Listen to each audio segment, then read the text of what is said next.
What's going on, yo? Worth Fabian. We are back with another video, man. We're doing a reaction to Zelensky says he'll not betray Ukraine as U.S. pushes for peace deal with Russia, man. So, it was a while ago to where they had this little interview or like to sit down. I want to say it was at the White House. Correct me if I'm wrong. It was the vice president, the president, and we had Zelensky, right? And it had went viral because I guess according to Mr. President and VP, like he was very disrespectful on I guess the reproach, Donald took, Mr. Trump took, the efforts that he made in terms to even help Ukraine, and Zelensky was being very disrespectful, not appreciative, so to speak. But it went back and forth because a lot of people, in the media said that they were picking them apart.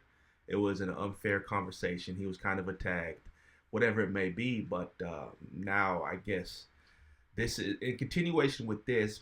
Obviously, the headline catches it due to the media and the internet knowing about that sit down. But, it looks like he's coming around. He's agreeing to possibly just work with the United States of America. We know Donald Trump has been working on a sort of a deal, and he already had ideas on how to kind of, lessen the blow in this back and forth between Ukraine's Russia President and Ukraine. Zelensky has addressed the Ukrainian people, saying he will not betray his country's national interest.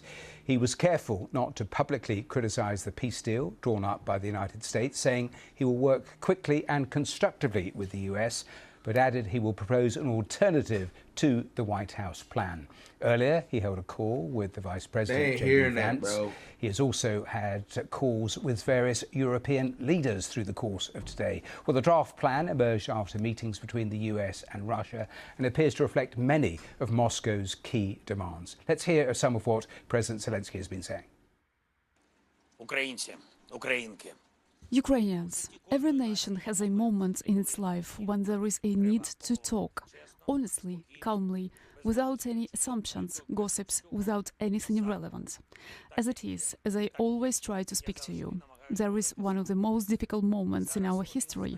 The pressure on Ukraine now is one of the biggest. Now Ukraine may face a very difficult choice, either to lose its dignity or its key partner.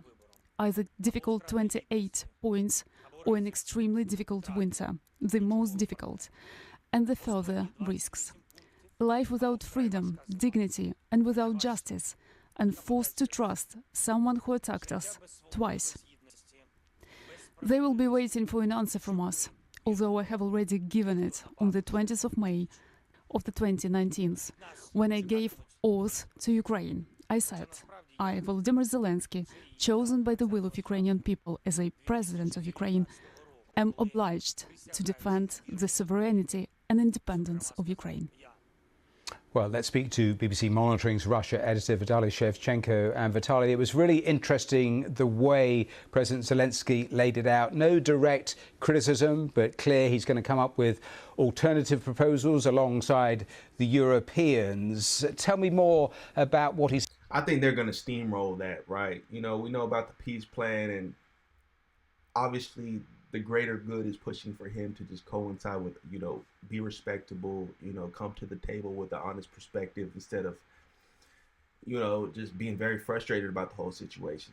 So I think that was the initial back and forth with Mr. President and Zelensky that we saw in that little sit down interview. But my thing is coming up with all these plans and not just put your best foot forward, move along with things.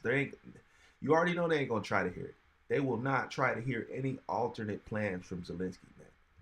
Like, I think any other solutions that he may lead with will be completely ignored. Said because it was crucial, that line, he won't betray Ukraine and the national interest, but was quite clear that he knew that there would be a lot of political pressure coming in the next few days. What he said reflects the impossible position that he is in. On the one hand, he suggested that accepting this 28-point plan presented by the Americans would amount to Ukraine, and I quote, losing its dignity. And on the other hand, he said the alternatives are no less unappealing, including losing America as Ukraine's key ally, key partner, then facing Russia's continued onslaught through a winter that Zelensky described as the most difficult yet.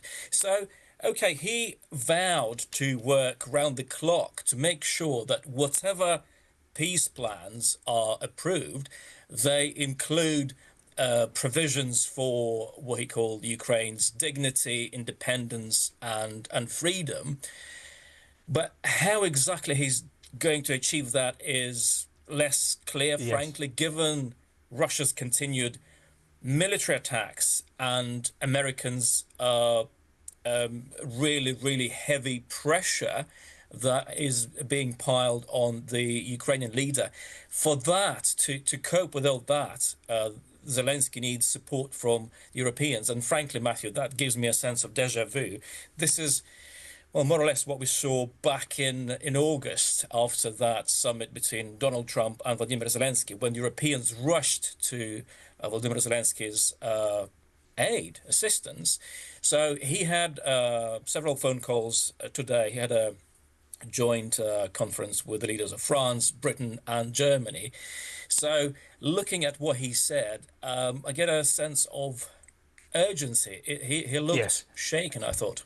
In terms of that 28-point plan, which are the bits that give Kyiv the most alarm?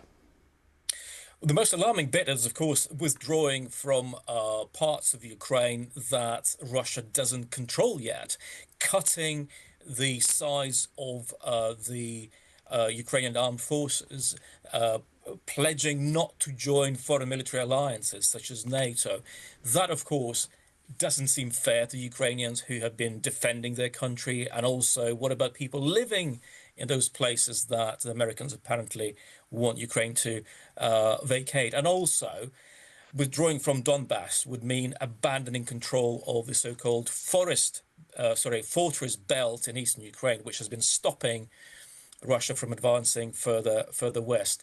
So that would leave Ukraine exposed to further Russian attacks. Vitaly, thanks very much. Well, Vitaly, referring to those European calls, let's turn to some of the European reaction we've already had, because here's Lithuania's president speaking just a short while ago.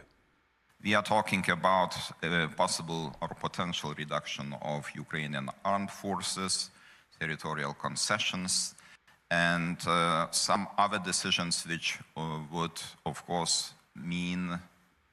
Yes.